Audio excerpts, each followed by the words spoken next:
একদম অংশমান কর, কবি মানুষ, সেন্সেবল মানুষ, বিনায়ক বন্দ্যোপাধ্যায়রা একদম ঠিক কথা বলেছেন। এবং এবার আমি আর ওনাদের সাথে তর্ক বিতর্কতেও যাচ্ছি না, তার কারণ সত্যি সাংবাদিক হিসেবে আমি দেখতে পাচ্ছি, এবং সেটা প্রধানমন্ত্রী নরেন্দ্র মোদীও দেখতে পাচ্ছেন, এবং সে কারণে বিজেপি নিজের স্টাইল অফ প্রজেকশন বা ক্যাম্পেনের স্টাইল বদলে দিয়েছে।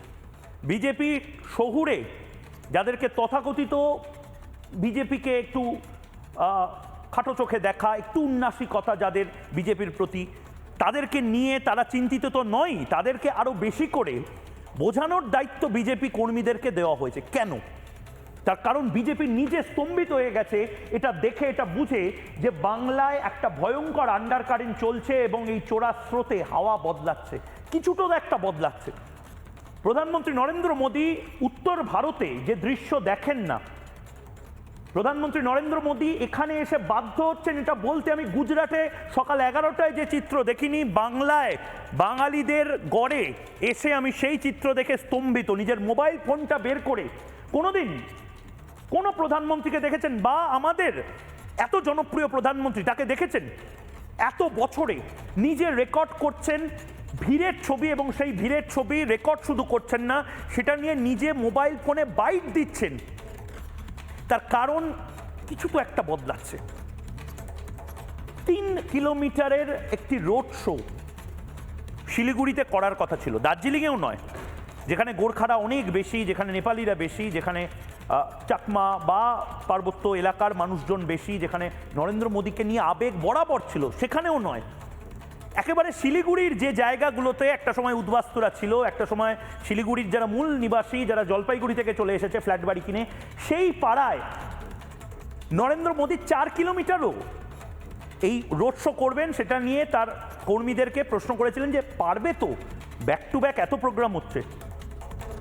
তার ফল জানেন কি হয়েছে? প্রধানমন্ত্রী নরেন্দ্র মোদী 15 কিলোমিটার গাড়ি নিয়ে হাঁটার কথা ভেবেছিলেন, 15 কিলোমিটার হয়েছে, এবং তার মধ্যে থেকে 12 কিলোমিটার প্রধানমন্ত্রী নরেন্দ্র মোদী বিভিন্ন জায়গাতে গাড়ি দাঁড় করিয়ে 50-100 পা বা 50 স্টেপ 100 স্টেপ পায়ে হেঁটেছিলেন। এসপিজির জন্য সবচেয়ে টাফ কাজ এবার কাশ্মীর নয়, মণিপুর নয়, শিলিগুড়ি শহর হয়, কারণ প্রধানমন্ত্রী আবেগ ধরে না রাখতে পেরে বারবার নেমে পড়ছিলেন, এবং নেমে পড়ে হাত নাড়তে শুরু করছিলেন, হাঁটতে হাঁটতে যাচ্ছিলেন। সেই ছবিটা একবার দেখুন, 15 কিলোমিটার, অবিস্মরণীয় এই চিত্র বাংলায় দেখুন।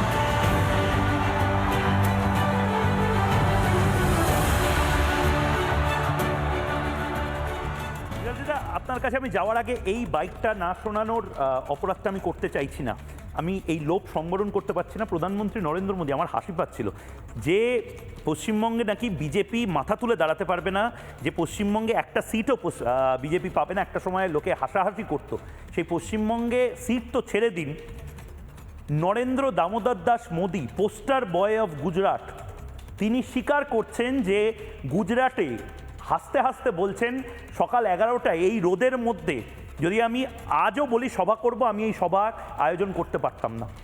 মানে আমি বলছি না যে বিজেপির কর্মীদের কতটা পারফরমেন্স অ্যাপ্রাইজাল হলো তা নিয়ে, আমি বলছি যে মানুষ কিন্তু অদ্ভুতভাবে এবার নরেন্দ্র মোদীর দিকে হেলে পড়েছে, বাঙালিরা।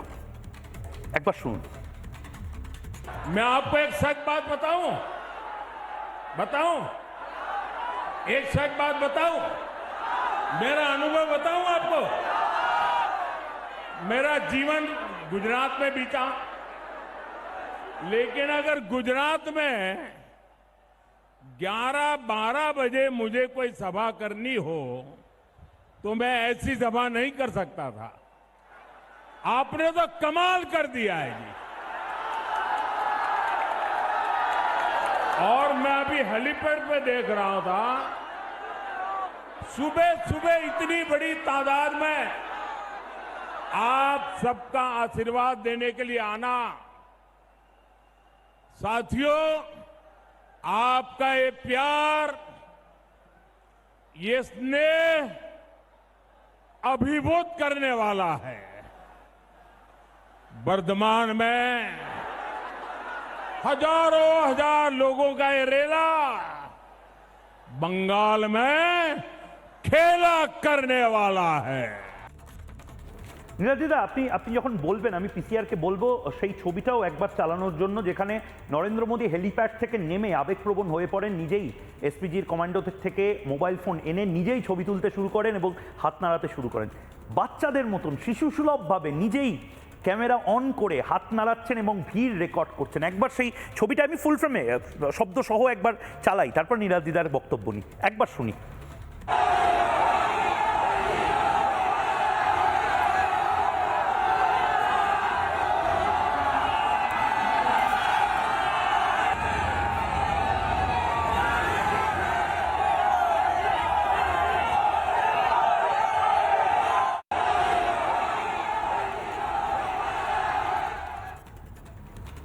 নীরাজদা, কিছু কি বদলাচ্ছে, বড় কিছু হচ্ছে? এবং ফ্র্যাঙ্কলি বলতে আমাকে অনেক মানুষজন, বিদগ্ধ মানুষজন যারা সার্ভে করেন তারা পর্যন্ত, আমি নাম বলছি না, তারাও বলছেন ময়ূক এবার আমরা সার্ভে করতে ভয় পাচ্ছি। তার কারণ কেউ কথা বলছে না, কেউ আলাদা করে বলছে না নরেন্দ্র মোদী জিন্দাবাদ বা এবার তৃণমূলকে হটাতে হবে, কিন্তু সবাই চুপচাপ, দম বন্ধ করা চুপচাপ হয়ে গেছে সবাই। কি বলবেন? বাংলায় আমার কোথাও একজন রাজনৈতিক বিশ্লেষক হিসেবে মনে হচ্ছে এটা মোদি সুনামি আছড়ে পড়তে চলেছে। মোদি সুনামি, অনেকে কিন্তু হেসে ফেলবেন এই কথা। 23 তারিখ আর 29 তারিখে, আর সেই সুনামির ফলাফল আমরা 4 তারিখে হয়তো দেখতে পারবো। ফলাফল কি হবে সেটা সময়ই বলবে। কিন্তু একটা কথা আপনাকে আমি বলতে পারি, আজ থেকে 10 বছর আগে মাননীয় প্রধানমন্ত্রীর বাসভবনে তার সাথে সাক্ষাৎকার করার আমার সৌভাগ্য হয়েছিল।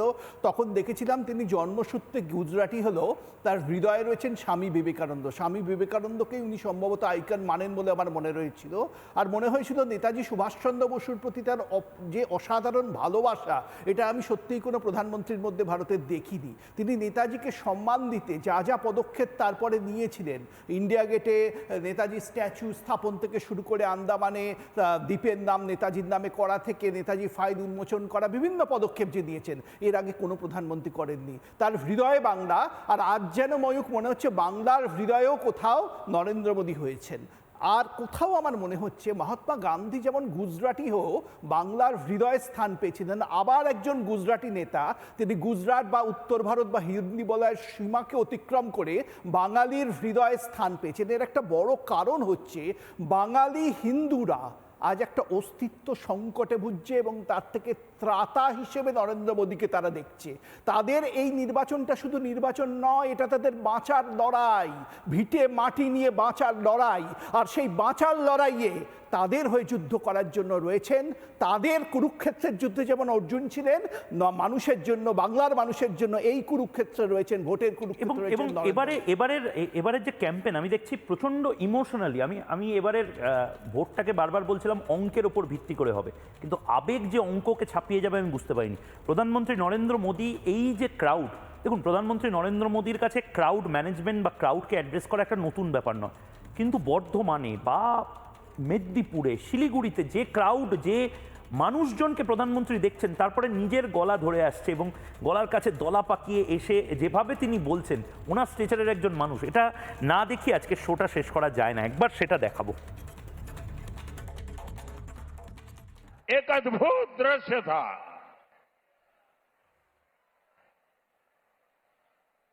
बहुत बड़ी संख्या में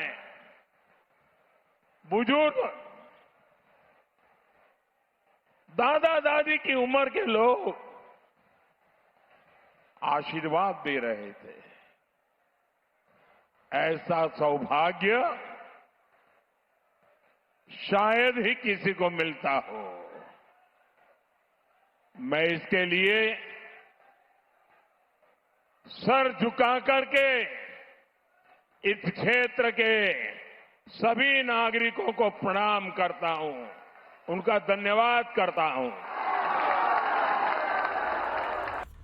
আমি অংশুমানদা আর বিনায়কদার কাছে 30 সেকেন্ডস করে যাব, 10 সেকেন্ডস করে যাব। বিনায়কদা কি বলবেন? একটা ইংরেজি গান কি এবার গাইতে হবে? Times are changing my friend. সময় বদলাচ্ছে। সময় বদলাচ্ছে শুধু না, পরিস্থিতি বদলাচ্ছে এবং মানুষ কোথাও একটা বুঝতে পারছে যে মানুষকে মানুষের মতো বাঁচতে গেলে এই বদলটা অবশ্যম্ভাবী। কারণ মিথ্যার ব্যাসাতি এই চলতে চলতে চলতে চলতে যেখানে পুনাতে কিংবা দিল্লিতে আমরা নিজে গিয়ে দেখতে পাই যে সেখানে মাছের বাজারে অনেক সময় বাংলার থেকে মাছের দাম কম, তখন শুধুমাত্র ওই মাছ কেনা যাবে কিনা আর মাংস কেনা যাবে কিনা এই স্ট্র্যাটেজির থেকে মানুষ হয়ে ওই পারুলদাসরা বাঁচতে পারবে কিনা সেই প্রশ্নটা অনেক জরুরি হয়ে উঠছে। বেশ বেশ, অংশুমানদা মনে হচ্ছে ভয় আতঙ্ক কিছু বাড়ছে না? মনে হচ্ছে যে না, এই বিজেপি অচ্ছুত বা জুজু নয়? দেখো, বিজেপি যে অচ্ছুত নয় সেটা তো আগের কয়েকটা নির্বাচনেই পশ্চিমবঙ্গে প্রমাণ হয়েছে, কিন্তু বিজেপি একই সঙ্গে আমি আবারও জোর গলায় বলছি নরেন্দ্র মোদীকে পূর্ণ সম্মান জানিয়ে যে সম্পূর্ণভাবে বাঙালির দল হিসেবে নিজেকে প্রতিষ্ঠা করতে পারেনি। আমি তাও একটা কথা বলছি, এখানে পরিস্থিতি কিন্তু পাল্টেছে। নির্বাচন যখন শুরু হয়েছিল, এই নির্বাচনের প্রচার, তখন যা পরিস্থিতি ছিল তার চেয়ে আজকে আমার মনে হচ্ছে বিজেপি ভালো জায়গায় আছে। একদম একদম। অংশুমানদা, বিনায়কদা, নীলাদ্রিদা, এটা নিয়ে আরো 1 ঘন্টা আলোচনা করার মতন একটা জায়গা তৈরি করতে হবে এবং সেটা কাল বা পরশু আমরা চেষ্টা করব সেটা নিয়ে আলোচনা করার। পরিস্থিতি যেখান থেকে বিজেপি বা তৃণমূল শুরু করেছিল সেই ল্যাবটা অনেকটা চেঞ্জ করেছে। এখন ম্যারাথনের যে পর্যায়ে বিজেপি এবং তৃণমূল রয়েছে সেখানে কিন্তু মনে হচ্ছে না, বিজেপি অনেকটা খতরনাক হলেও হতে পারে এই লড়াইয়ে। মমতা বন্দ্যোপাধ্যায় ক্রমশ স্নায়ুর লড়াইয়ে হারতে চলেছেন। নানা ধরনের কন্টেন্ট দেখার জন্য লাইক করুন, শেয়ার করুন আমাদের ফেসবুক পেজ, সাবস্ক্রাইব করুন আমাদের ইউটিউব চ্যানেল। পাশাপাশি অন্যান্য ব্রেকিং নিউজের জন্য অবশ্যই চোখ রাখুন রিপাবলিক বাংলায়।